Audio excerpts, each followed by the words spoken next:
भारत बांग्लादेश के बीच प्रत्यर्पण संधि शेख हसीना को नहीं सौंपेगा इंडिया।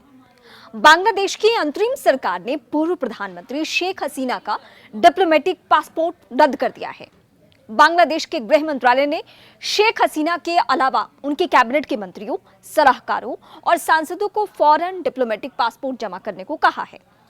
ढाका ट्रिब्यून की एक रिपोर्ट के मुताबिक पूर्व प्रधानमंत्री की फैमिली को भी डिप्लोमेटिक पासपोर्ट सरेंडर करने को कह दिया गया है। इस वक्त मैं आपको अपडेट कर दूं, तख्ता पलट के बाद न सिर्फ शेख हसीना को इस्तीफा देना पड़ा बल्कि अपना देश भी छोड़ना पड़ा। वो 5 अगस्त को भारत आ गई और तब से भारत में ही है। किसने प्रत्यर्पण की मांग की है वो मैं बताती हूं आपको। शेख हसीना का डिप्लोमेटिक पासपोर्ट रद्द होने के बाद उनके प्रत्यर्पण की मांग भी उठ रही है। बांग्लादेश की पूर्व प्रधानमंत्री और शेख हसीना की कट्टर विरोधी खालिदा जिया की पार्टी बीएनपी ने भारत से मांग की है कि शेख हसीना को वापस भेज दी जाए। इसके पीछे दोनों देशों के बीच प्रत्यर्पण संधि का हवाला दिया गया है। ये संधि क्या कहता है ये भी हम आपको बताएंगे। शेख हसीना ने कौन सा समझौता किया था? भारत और बांग्लादेश के बीच साल 2013 में प्रत्यर्पण संधि हुई थी। प्रत्यर्पण एक औपचारिक प्रक्रिया है जिसके तहत कोई देश दूसरे देश से किसी अपराध के आरोपी या दोषी व्यक्ति को वापस भेजने का अनुरोध करता है। दिलचस्प बात तो यह है कि 2013 में जब भारत बांग्लादेश के बीच यह संधि हुई तो शेख हसीना ही प्रधानमंत्री थी। साल 2016 में इस संधि में संशोधन हुआ और इसमें कुछ भगोड़ों के प्रत्यर्पण से जुड़े कुछ नए प्रावधान भी जोड़ दिए गए। भारत बांग्लादेश की प्रत्यर्पण संधि में आखिर क्या है वो बताती हूं। भारत और बांग्लादेश के बीच हुई प्रत्यर्पण संधि में कहा गया है कि दोनों देश ऐसे व्यक्तियों का प्रत्यर्पण करेंगे जिनके खिलाफ अदालत में मुकदमा लंबित है, वो किसी आरोप का सामना कर रहे हैं या किसी अपराध में दोषी पाए गए हैं। संधि में यह कहा गया है कि प्रत्यर्पण के लिए संबंधित शख्स का अपराध ऐसा होना चाहिए जिसमें कम से कम 1 साल की सजा का प्रावधान हो।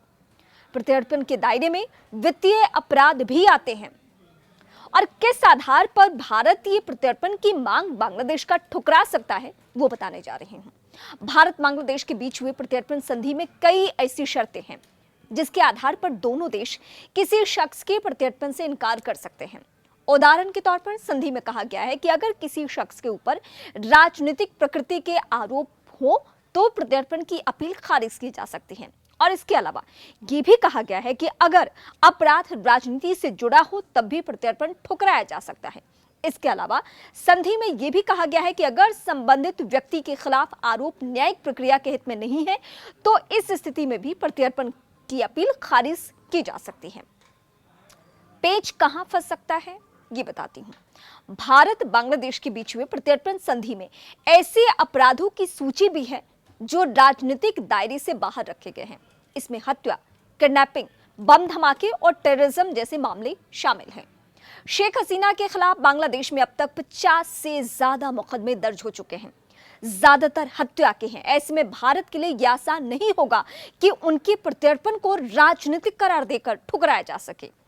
बीबीसी हिंदी की एक रिपोर्ट के मुताबिक साल 2016 में दोनों देशों के बीच हुई संधि में धारा 10(3) जोड़ी गई जिसमें कहा गया कि अगर दोनों देश एक दूसरे से किसी शख्स के प्रत्यर्पण का अनुरोध करते हैं तो इसके समर्थन में कोई सबूत देने की जरूरत नहीं है, सिर्फ अदालत से जारी गिरफ्तारी का वारंट दिखाना होगा। इसका मतलब यह है कि शेख हसीना के खिलाफ गिरफ्तारी वारंट जारी होते ही बांग्लादेश उनके प्रत्यर्पण की मांग कर सकता है। 26 दिन बाद क्या करेंगे शेख हसीना, उनके पास क्या विकल्प है ये बताऊंगी।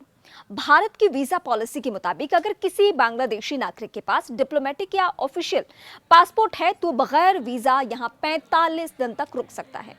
चूंकि शेख हसीना का डिप्लोमेटिक पासपोर्ट रद्द हो चुका है और उन्हें भारत आए हुए 19 दिन हो चुके हैं, ऐसे में उनके पास 26 दिन और बचे हैं। Bangladeshi news portal the daily star के मुताबिक शेख हसीना के पास डिप्लोमेटिक पासपोर्ट के अलावा सामान्य पासपोर्ट भी नहीं है।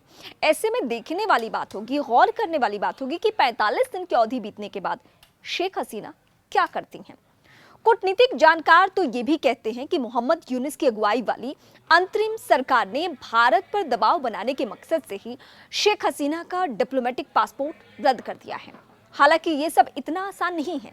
शेख हसीना लंबे समय से भारत की भरोसेमंद पार्टनर रही हैं। उनके कार्यकाल में दोनों देशों के बीच रिश्ते सुधरे हैं। पूर्वोत्तर में आतंकियों पर लगाम लगी और बॉर्डर पर तनाव की घटनाएं भी घटी। ऐसे में इस बात की बहुत कम संभावना है कि भारत शेख हसीना की प्रत्यर्पण की मांग स्वीकार करेगा।